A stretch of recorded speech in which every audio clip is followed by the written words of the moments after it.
Takže ja chcem zdôrazniť, že skutočne tak veľmi demokratická Markíza a niektoré ďalšie denníky, pán redaktor z Markízy radšej išiel za dvere, pretože preto to je nezaujímavá téma.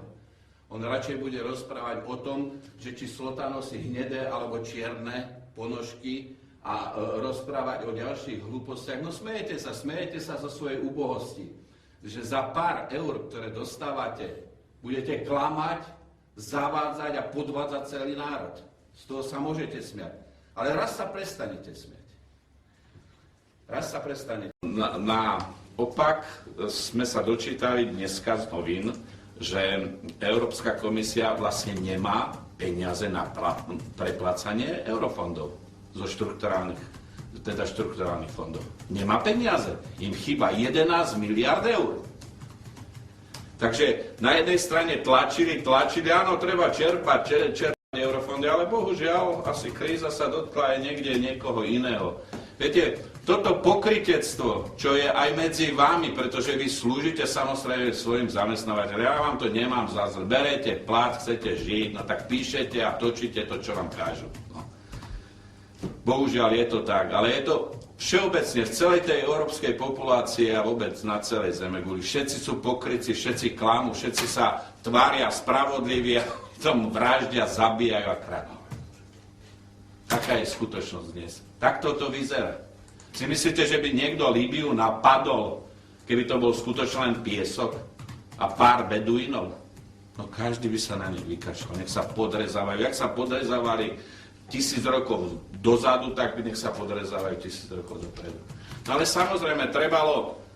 Viete, francúzske ropné spoločnosti berú za 1/10 cenu skutočnej trhovej ceny ropu z Líbie. Tak vedeli, prečo tam hádzali tie bomby a prečo sa tam prevrátil režim. Tie miliardy a miliardy dolárov, ktoré boli na účtoch v bankách v západnej Európe, v Amerike, kde sú? Jak sa 10 vrátila do Líbie? Kde sú? Kde sú tie ulice, nemocnice, ktoré boli postavené v Madére, v Španielsku, v Taliansku, hotely? Kde sú? Treba sa spýtať niekoho. A všetci rozprávajú o transparentnosti, spravodlivosti. Prosím vás. Onus sa zabíja za peniaze. Za peniaze, nie za demokraciu. Za peniaze sa zabíja. Nakoniec zisťujeme, že tak aká je aj skutočná pravda, že Slovenská národná strana je tu tá čestná strana, charakterná strana, ktorá sa nikdy nezníži na nejaké špiclovanie, na nejaké zákulisné intrigy. My sme priami. A preto sme nechcení, preto sme nenávidení. Pretože všetci ostatní klamú, rozprávajú národu o tom, jak oni navzájom nespolupracujú, jak sa navzájom kritizujú. A to všetko len hra. Je to jeden obrovský podvod. Chcel by som zdôrazniť takisto na jednu skutočnosť upozorniť, teda naše demokratické médiá, to tiež v úvodzovkách samozrejme, že máme ďalšie dôkazy o nesmiernej korupcii na ministerstve pôdohospodárstva. Minule sme dali dôkazy, ktoré sú skutočne nevyvratiteľné, pretože zmluvy, ktoré tam boli podpísané na neexistujúce projekty a na ktoré sa vybrali milióny a milióny eur, nejaká reakcia. Ja som na druhý deň, alebo v ten istý deň som sa pozeral na Markízu, ktorá tu bola. Ani slovo nebolo o tom písané. O gorile pomaličky ide mesiac padnúť na zem a tu my predložíme 10 relevantných dôkazov, zmluvy, kde boli podpisy za milióny eur, treba z tie golfové ihriska. Vybrali sa tie peniaze, golfové ihriska neexistujú. A nikto to nepovažuje za nejakú kauzu. To je skutočne záhadné. To, že pán Šimon si dá na svoj portál ministerstva pôdohospodárstva miesto angličtiny maďarčinu, to už asi nikoho neprekvapuje. To, že pán Naď zo svojich fondových vecí 95% týchto fondov v dnešných dňoch poukazuje smerom maďarským obciam na juhu Slovenska a pomaličky ani ťuk smerom na sever Slovákom, slovenským obciam.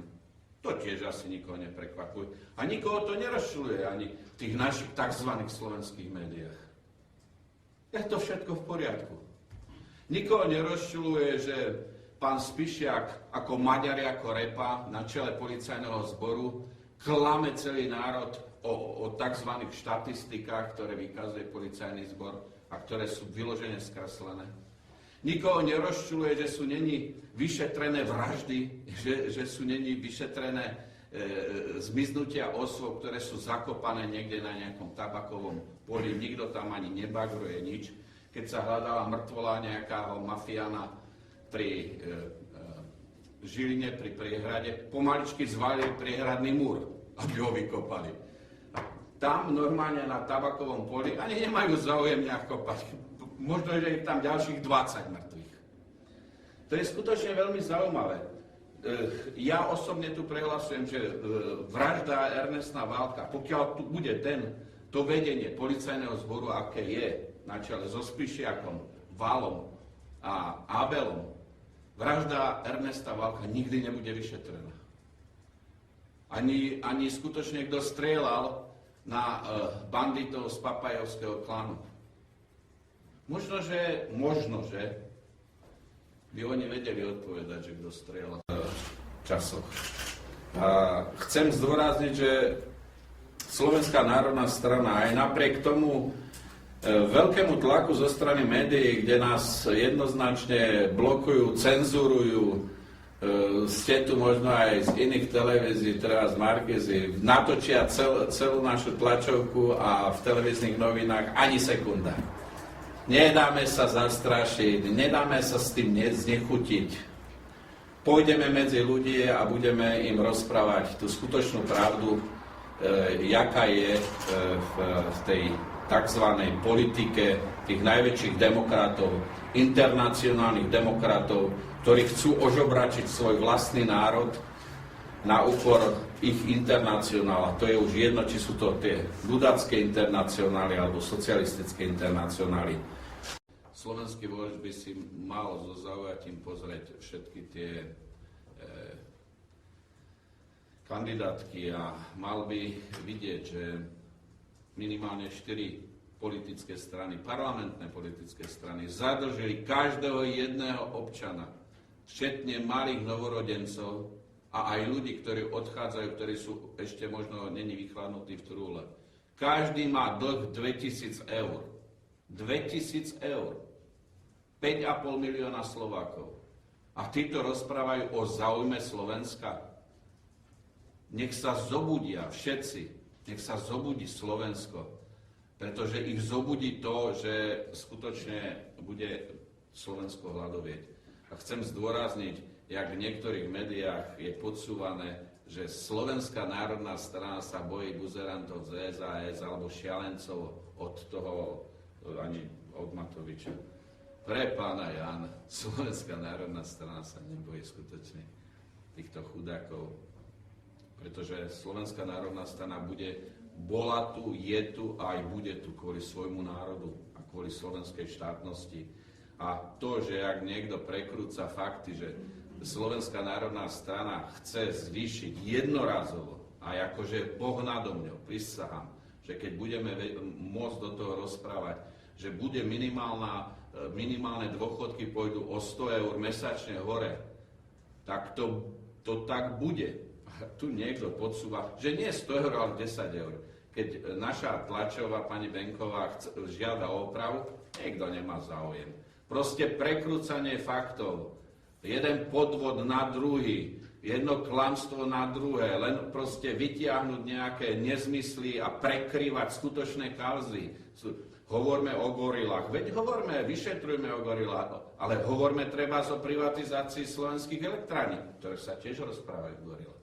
Hovorme o tom, že kto ukradol 100 miliard.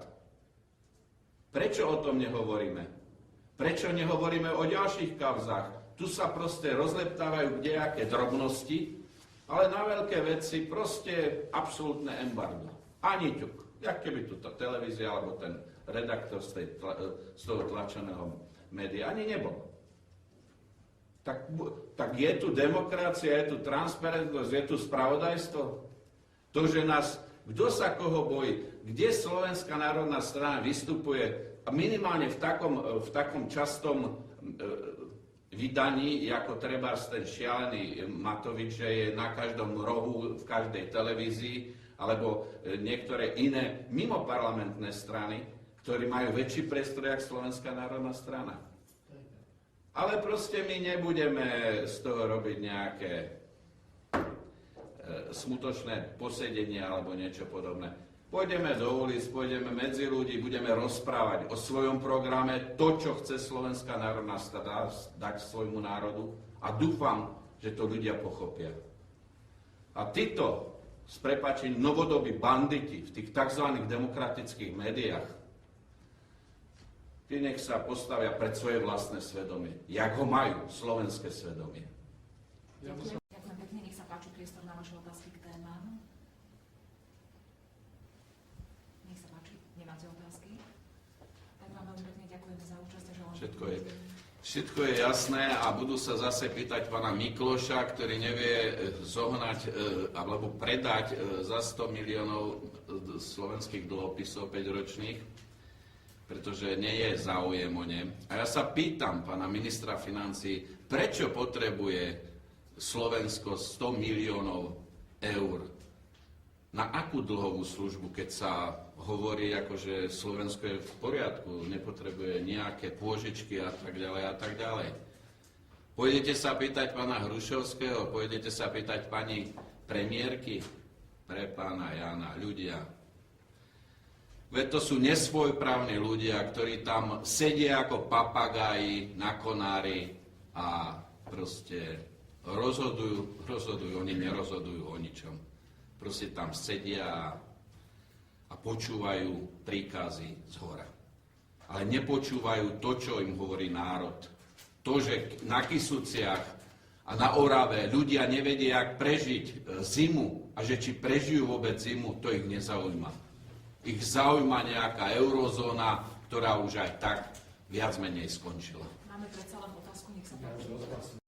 Keď celá verejnosť stále je tu krmená 2 roky umelo kdejakými kauzami SNS, samozrejme vie sa prečo, čo je nafúkované, ale tu proste sa vraždí, kryjú sa vrahovia, Šiator je policajným prezidentom upozornený, že idú ho zatknúť, ten ujde a nič sa nedeje. Je to všetko v poriadku.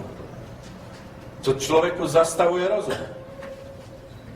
Pán policajný prezident sa pozná skutočne zájomným vrahom, kryje nejakého chlapika, ktorý pestuje marihuanu, na poli tam má pomaličky pohrebisko zavraždených ľudí a je nevinný, nie je obvinený, nie je vyšetrovaný. A všetko je v poriadku.